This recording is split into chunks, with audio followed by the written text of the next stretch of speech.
Hello guys, this is Parul और एक बार फिर से आप सभी का स्वागत है आपके अपने ही चैनल नेचर मेनिया में। ये जो सामने आप कंटेनर देख रहे हैं ये 10 लीटर का कंटेनर है और ये थर्माकोल का है। थर्माकोल का कंटेनर मैंने वेजिटेबल गार्डन के लिए सबसे ज़्यादा बढ़िया महसूस किया है। अब तक जो मैंने गार्डनिंग का मेरा अपना एक्सपीरियंस रहा है उसके हिसाब से थर्माकोल जो है वो बहुत ही बढ़िया रहता है आपकी गार्डनिंग के लिए। कि इसमें मैंने कर लिए हैं छोटे छोटे से छेद, बहुत बड़े छेद मैंने नहीं किए हैं क्योंकि सारे न्यूट्रिएंट्स निकल ना जाए प्लांटर में से, इसलिए मैं इसमें सिर्फ पतले छेद ही कर रही हूँ कि एक्स्ट्रा पानी इसमें रुके नहीं।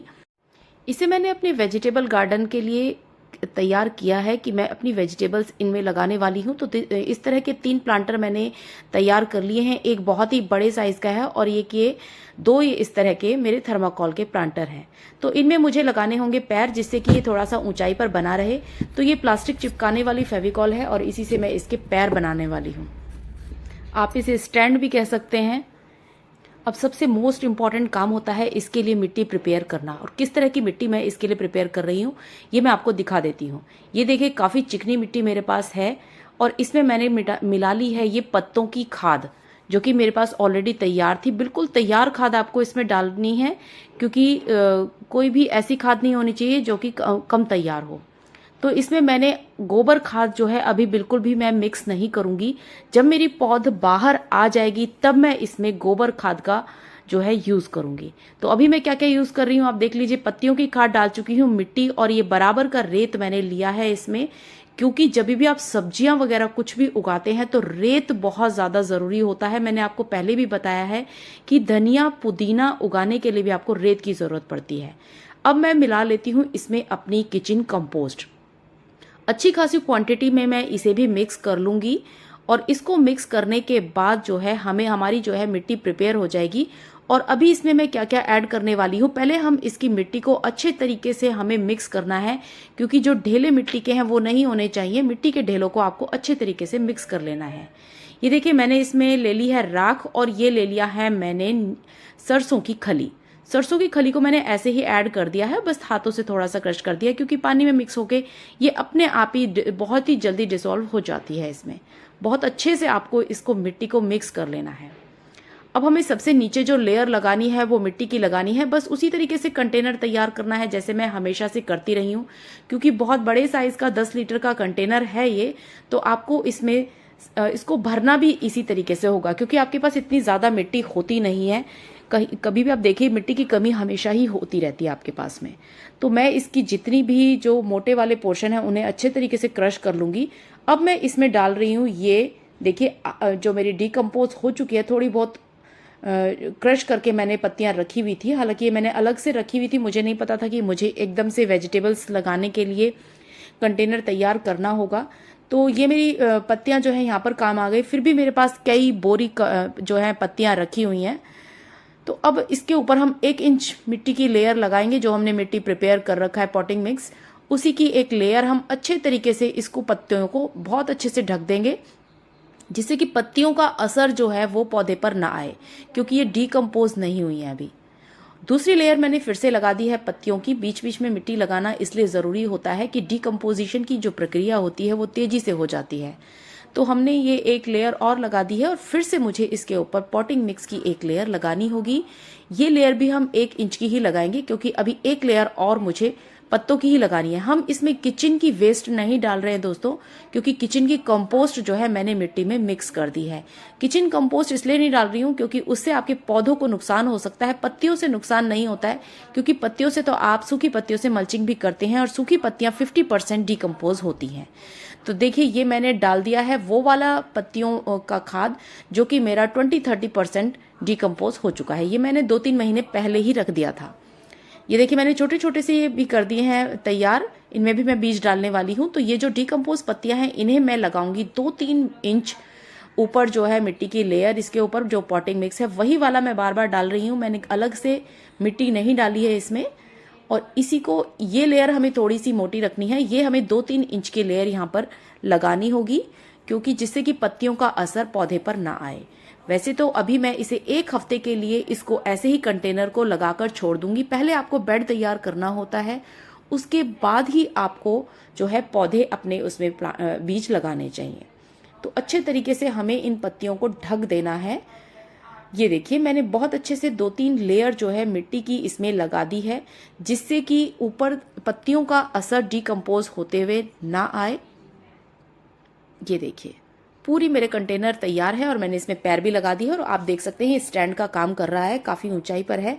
और इतना गैप ज़रूर रखना है आपने, कंटेनर को इतना खाली जरूर रखना है। ये हर एक कंटेनर के लिए मैं बता रही हूँ, चाहे आप किसी भी तरह का पौधा इसमें लगाते हैं तो आपको इतना ज़रूर खाली रखना है। मैं कौन कौन से बीज जो है लगा रही हूँ आपको बता देती हूँ। घिया, तोरी, गोल घिया और लंबा वाला घिया दोनों ही है, करेला है। ये देखिए मैं स्टार्ट कर दिया है मैंने लगाना। सबसे पहले मैं घिया की जो है बीज लगा रही हूँ, जो मेरा घिया लंबे वाला है उसके बीज लगा रही हूँ। हालांकि मुझे ये बीज जो है थोड़े हेल्दी नहीं लग रहे हैं और इनका भरोसा नहीं है कि ये लग जाएंगे, लेकिन लगाने का तरीका यही है कि आपकी जो 2 पार्ट होते हैं उभरे हुए वो नीचे की तरफ लगाने हैं मिट्टी में और चोंच वाला पार्ट ऊपर रखना है। घिया के बीजों को लगाने का ये तरीका होता है और जो करेला होता है उसको भी आप इसी तरीके से लगाएंगे। तो ये ध्यान रखने की बात है कि कौन सा पार्ट आपको अंदर लेना है। बाकी जो गोल बीज होते हैं उनमें कोई प्रॉब्लम नहीं आती है। अब मैं लगा देती हूँ भिंडी के बीज। एक बहुत ज़रूरी बात जो मुझे इस वीडियो के माध्यम से सभी लोगों को बोलनी है कि अगर आप ऑर्गेनिक गार्डनिंग की बात करते हैं तो उसे ऑर्गेनिक तरीके से ही रहने दीजिए, क्योंकि उसमें अगर आप सोचते हैं कि हमारी सब्जी, आप क्वेश्चन पूछते हैं कि बड़ी सब्जियां नहीं आ रही हैं, बड़े साइज़ की नहीं आ रही हैं, छोटी छोटी सी सब्जियां आती हैं, तो उसमें प्रॉब्लम क्या है। अगर आप ऑर्गेनिक सब्जियां खाना चाहते हैं और ऑर्गेनिक गार्डनिंग करते हैं तो उसमें आप किसी भी तरह के केमिकल की बात ही क्यों करते हैं। नहीं तो आप केमिकल की सब्जियां तो बाहर से भी ले ही लेते हैं, लेकिन अगर आप ऑर्गेनिक उगाना चाहते हैं तो आपके पास बहुत सारे ऐसी चीज़ें होती हैं जिनसे आप सब्जियों को बड़ा भी कर सकते हैं। जैसे कि मैंने बहुत सारी चीज़ें इसमें ऐड ऑन की हैं। इस तरह की खाद आप डालते रहिए, हर 15 दिन में आप खाद डालिए, कभी लिक्विड डालिए कभी सॉलिड डालिए, आपकी सब्जियां अपने आप ही सही रहेंगी। और ये देखिए ये मैंने ले लिए हैं बीन्स। मैं इस तरह के छोटे से ग्रो बैग में भी लगा रही हूँ कि अगर किसी को चाहिए होगा तो मैं उसे भी दे दूंगी। और अगर मुझे इनके बीच में गैप कम लगा, मैं हर एक बीज को जो है 2 इंच के गैप से लगा रही हूँ। अगर लगा कि आगे सब्जियां ग्रो होने में दिक्कत आ रही है तो मैं इनको निकालकर किसी बड़े कंटेनर में लगा दूंगी। तो इस तरीके से 2-2 3-3 इंच का गैप आपको रखना है। अगर आप घर में सब्जियां उगा रहे हैं और उसके बाद भी आप केमिकल यूज़ कर रहे हैं तो उसका कोई फ़ायदा नहीं है। आप मार्केट से ही सब्जियां खरीद लीजिए, इतनी मेहनत करने की ज़रूरत भी क्या है। ये देखिए तोरी के बीज मैंने लगा दिए हैं, ब्लैक कलर के होते हैं। इन्हें आप किसी भी तरीके से लगा सकते हैं, इसमें कोई ऐसी शेप अलग सी नहीं होती क्योंकि दोनों साइड से सेम बीज होता है। बस आपको घिया के बीच में थोड़ा सा लंबे वाले घिया में ध्यान रखना होता है कि उसमें 2 साइड्स जो उभरी हुई होती हैं उसको आपको नीचे की तरफ रखना होता है, चोंच वाले हिस्से को ऊपर रखना होता है। तो मैंने कुछ बीज जो हैं वो गलत भी लगा दिए हैं। ये देखिए ये है गोल घिया और गोल घिया में भी कोई शेप का ऐसा प्रॉब्लम नहीं है, तो गोल घिया को भी मैं ऐसे ही लगा रही हूँ। बस आपको ये ध्यान रखना है कि इसको अभी मैं एक लेयर और लगाने वाली हूँ और वो किस चीज़ की लेयर लगाऊंगी वो मैं आप लोगों को ज़रूर बताऊंगी, इसलिए बहुत ध्यान से आपको वीडियो को एंड तक ज़रूर देखना है, क्योंकि जानकारी पूरी लीजिएगा तभी आपकी सब्जियां अच्छे से ग्रो करेंगी। और मुझे इस वीडियो को बनाने में 1 महीने का समय लगा है, इसलिए क्योंकि मैं साथ साथ आपको इसका अपडेट भी दूंगी कि कितने टाइम में मेरे जो बीज हैं वो ग्रो हो गए हैं और कितने टाइम में आपका पौधा कितना बड़ा हो जाएगा। पूरा अपडेट आपको इसमें मिलने वाला है। ये करेले के बीज हैं तो मैंने दूसरे कंटेनर में लगा दिया है। ये देखिए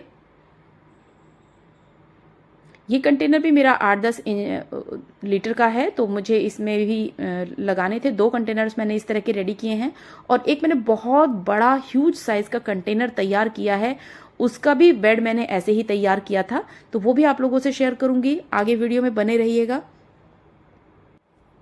ये देखिए मैंने 5-6 तरह के बीज लगा दिए हैं और किस किस तरह के बीज मैंने लगाए हैं सब कुछ आप लोगों से शेयर किया है। अब मैं लगा रही हूं इसके ऊपर ये रेत की लेयर। जैसे कि मैंने आपको पहले भी बताया कि रेत जो है आपको जरूर डालना है अपनी सब्जियों की, जो भी बीज आप लगाते हैं उसमें रेत आपका बहुत ज़्यादा इम्पॉर्टेंट होता है। रेत बहुत ही अच्छे तरीके से आपके बीजों को पनपने में सहायता करता है। तो सबसे ऊपर मैंने अलग से एक रेत की लेयर लगाई है। इसके ऊपर एक चीज़ की लेयर और लगानी है जो कि बहुत इम्पॉर्टेंट है, वो है ये नीम की खली। रेत के ऊपर हमें नीम की खली की एक हल्की सी लेयर लगानी है। बहुत ज़्यादा नीम की खली डालने की ज़रूरत नहीं पड़ती, क्योंकि थोड़ी सी ही नीम खली बहुत होती है, और ये होती है आपकी एक्स्ट्रा कीड़ों को हटाने के लिए। ये देखिए मेरा बहुत बड़े वाला कंटेनर, जो कि मैं आपको बहुत दिनों से दिखाना चाह रही थी। इसका बेड भी मैंने ऐसे ही तैयार किया था जैसे कि आप लोगों को बताया है। इस वीडियो को मैं बना नहीं पाई क्योंकि बनाने के लिए किसी और की ज़रूरत पड़ती, इसलिए मैंने इस बेड को पूरा पहले ही प्रिपेयर कर लिया था अकेले ही। और बेड जो तैयार किया है मैंने छोटे वाले कंटेनर्स में, उसी तरीके से मैंने इसको भी प्रिपेयर किया है। ये देखिए 3 दिन पहले ही मैंने इसमें सब्जियों के ये बीज लगाए थे, क्योंकि ये बहुत बड़े साइज का कंटेनर है, तो इसलिए इसमें सब्जियों के बीज भी बहुत ही जल्दी उग गए। तो इस तरह की अगर आपके पास कोई चीज हो तो ये बहुत ही अच्छा होता है। ये देखिए 2 दिन के बाद ऊपर जो मैंने कंटेनर अपनी छत पर लगा रखे हैं टेरेस पर, उसमें से भी जो है निकलनी स्टार्ट हो गई हैं सब्जियां थोड़ी थोड़ी सी। ये देखिए पौधे इनकी तैयार हो चुकी हैं। ये सिर्फ 3 दिन का अपडेट है, 2-3 दिन के बाद का ही। बहुत ज़्यादा दिन नहीं लगे बीज उगने में। मुझे लग रहा था बहुत टाइम लगेगा, अभी 1 महीना तो इन्हें निकलने में ही शायद लग जाए, लेकिन ऐसा नहीं हुआ, क्योंकि मैंने सब्जियां पहली बार लगाई हैं, तो मुझे थोड़ा सा इस चीज़ के बारे में आइडिया नहीं था। लेकिन यकीन मानिए ये 2 दिन के बाद का ही अपडेट है, और बहुत ही जल्दी आपकी पौध तैयार हो गई है। देखिए मैंने इसमें भी लगाई थी, ये भी तैयार हैं, और बाकी में भी मैं डालने वाली हूँ। अभी इनमें मैंने किसी और में बीज नहीं डाले हैं, तो इनमें भी मैं डालूंगी, क्योंकि मुझे पता चल चुका है कि अभी बहुत जल्दी तैयार हो जाएंगे, क्योंकि मौसम इसके हिसाब से बिल्कुल सुटेबल है। ना तो बारिश है, और इतनी गर्मी में जो है बहुत जल्दी आपकी पौध तैयार हो जाती है। ये देखिए दोस्तों, ये 10 दिन के बाद का अपडेट है। मैंने इस वीडियो को बनाने में पूरा 15 से 20 दिन का टाइम मुझे इसमें लगा है, इसलिए इस वीडियो को मैं जल्दी से शूट नहीं दिखा पा रही थी, आप लोगों से शेयर नहीं कर पा रही थी कि मैं आपको पूरा ही अपडेट जो है इसका दूं। मेरी सब्जियां की पौध पूरी तरह से तैयार हो चुकी हैं, और मुझे लग रहा है कि अब 10 या 15 दिन के बाद इनमें थोड़ी छोटी छोटी सब्जियां भी निकलनी स्टार्ट हो जाएंगी, और जो मैंने नीम की खली ऊपर से डाली है वो इसमें कीड़े वगैरह भी लगने नहीं देगी। लेकिन मैं इसमें ऊपर से फिर भी कुछ ना कुछ लिक्विड फर्टिलाइजर इस तरह का देती रहूंगी कि मेरे पौधे जो हैं वो बचते रहें किसी भी कीट पतंगों से, किसी भी तरह के। और इनके प्लास में मुझे फूलों के पौधे लगाने हैं, जिससे कि मेरी जो ये सब्जियां हैं वो किसी भी तरीके से खराब ना हो। आई होप कि वीडियो आप लोगों के लिए यूजफुल रहा होगा। मिलते हैं किसी और इंटरेस्टिंग वीडियो के साथ, तब तक के लिए take care and bye bye. Happy gardening.